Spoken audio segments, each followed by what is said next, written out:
हरे कृष्ण। आप सभी का स्वागत है पूजा डोगरा चैनल में। आज हम श्रवण करेंगे पाप मोचनी एकादशी की पवित्र व्रत कथा। शास्त्रों में कहा गया है कि इस एकादशी का व्रत करने से बड़ा पाप भी नष्ट हो जाता है और मनुष्य को मोक्ष का मार्ग प्राप्त होता है। पुराणों के अनुसार एक बार राजा युधिष्ठिर ने भगवान श्री कृष्ण से प्रश्न किया, हे प्रभु, फाल्गुन मास की अम्ल की एकादशी के बारे में तो मैंने सुना है, लेकिन कृपा करके यह बताइए कि चैत्र मास के कृष्ण पक्ष में कौन सी एकादशी होती है और उसका क्या महत्व है। तब भगवान श्री कृष्ण ने कहा, हे राजन, ध्यान पूर्वक सुनो। मैं तुम्हें उस पवित्र एकादशी की कथा सुनाता हूँ जो सभी पापों का नाश करने वाली है। यह कथा महर्षि लोमस ने राजा मानधाता को सुनाई थी। एक समय राजा मानधाता ने महर्षि लोमस से पूछा, हे भगवान, लोक कल्याण की इच्छा से मैं यह जानना चाहता हूँ कि चैत्र मास के कृष्ण पक्ष में कौन सी एकादशी आती है। उस विधि को मुझे बताइए और उसका फल क्या है। महर्षि लोमस बोले, हे राजन, चैत्र मास के कृष्ण पक्ष में आने वाली एकादशी का नाम पाप मोचनी एकादशी है। यह व्रत मनुष्य के सभी पापों का नाश करने वाला और प्रेत योनि से मुक्ति देने वाला है। अब मैं तुम्हें इसकी अद्भुत कथा सुनाता हूँ। प्राचीन काल में चैत्र रथ नाम का एक सुंदर वन था। उस वन में बसंत ऋतु के आने पर भंवरे गुंजन करते थे, गंधर्व और किन्नर गीत संगीत करते थे और देवता भी वहां आकर क्रीड़ा करते थे। उस वन की सुंदरता अनुपम थी। वहीं अनेक ऋषि मुनि कठोर तपस्या किया करते थे। उन्हीं में से मेधावी नाम के एक युवा ब्रह्मचारी ऋषि थे जो भगवान शिव के परम भक्त थे और कठोर तपस्या में लीन रहते थे। एक दिन देवताओं की सभा में एक प्रसिद्ध अप्सरा मंजू घोषा को यह कार्य दिया गया कि यह मेधावी ऋषि की तपस्या भंग करे। मंजू घोषा उस वन में पहुंची और आश्रम से थोड़ी दूरी पर बैठकर मधुर स्वर में बीणा बजाकर गाने लगी। उसके मधुर संगीत और सुंदर रूप को देखकर कामदेव भी सक्रिय हो गए। उन्होंने मंजू घोषा के हाव भाव को अपना अस्त्र बना लिया।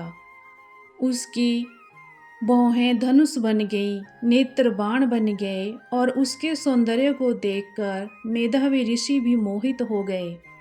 धीरे धीरे मंजू घोषा ने अपने रूप और मधुर गीतों से ऋषि को आकर्षित कर लिया। अंततः ऋषि उसकी मोहनी माया में पड़ गए और तपस्या भूलकर उसके साथ रहने लगे। इस प्रकार समय बीता गया, लेकिन आश्चर्य की बात यह थी कि 57 वर्ष 9 महीने और 3 दिन बीत गए, परंतु ऋषि को लगा जैसे यह केवल एक रात ही बीती हो। बहुत समय बाद मंजू घोषा ने सोचा कि अब उसे स्वर्ग लौट जाना चाहिए। उसने विनम्रता से मुनि से कहा, हे ब्राह्मण, अब मुझे अपने लोक जाने की आज्ञा दीजिए। मुनि ने कहा, अभी तो तुम आज ही आई हो, थोड़ी देर और रुको। तब मंजू घोषा ने मुस्कुराकर कहा, हे मुनिवर, कृपया यह तो विचार कीजिए कि कितना समय बीत चुका है।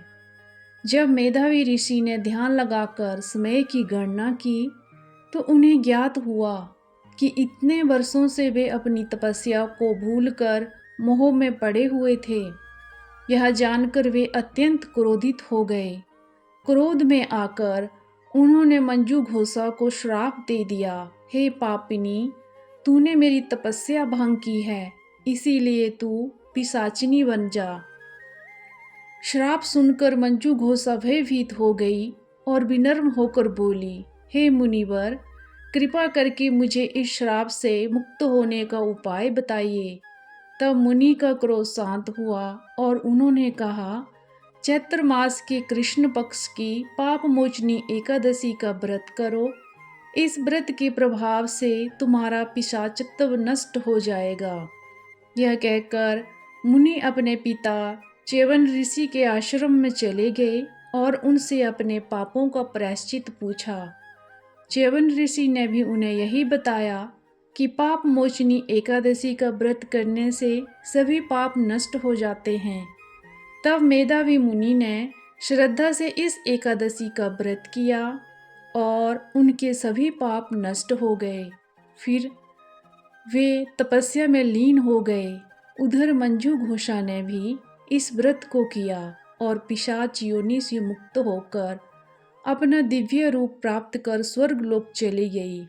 भगवान श्री कृष्ण कहते हैं, हे राजन, जो भी मनुष्य श्रद्धा और भक्ति से पाप मोचनी एकादशी का व्रत करता है उसके सभी पाप नष्ट हो जाते हैं। इस कथा को सुनने और पढ़ने से 1000 गोदान के समान पुण्य प्राप्त होता है। यहाँ तक कि ब्रह्म हत्या, सोना चोरी, मदिरा सेवन और अन्य बड़े पाप करने वाला व्यक्ति भी यदि सच्चे मन से यह व्रत करे तो वह पापों से मुक्त हो सकता है। इसीलिए पाप मोचनी एकादशी का व्रत अत्यंत पुण्यदायक माना गया है। इसी के साथ पाप मोचनी एकादशी की पवित्र व्रत कथा समाप्त होती है। अगर आपको यह कथा अच्छी लगी हो तो वीडियो को लाइक करें, शेयर करें और हमारे चैनल पूजा डोगरा को सब्सक्राइब जरूर करें। जय श्री कृष्ण, हरे कृष्ण।